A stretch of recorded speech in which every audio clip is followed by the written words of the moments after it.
Dnes taká malá pripomienka pre mužov, hlavne tých, ktorí sú v manželstve.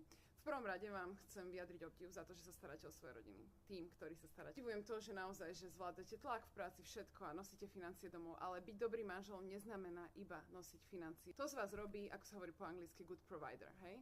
Že človek, ktorý zabezpečí tú rodinu. Ale byť dobrým manželom sa spája so skutkami, ktoré robíte voči svojej vlastnej manželke. Prídete domov, tá žena potrebuje z vás niečo mať, nie iba človeka, ktorý si lahne na gauč, dajte mi pokoj a tam to hasne. Neprestávajte randiť so svojimi ženami.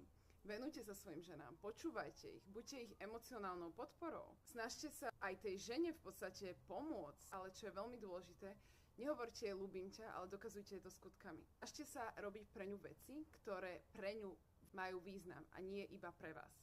Čiže byť dobrým manželom znamená robiť tie extra kroky pre svoju vlastnú manželku, nie len pre rodinu ako celú.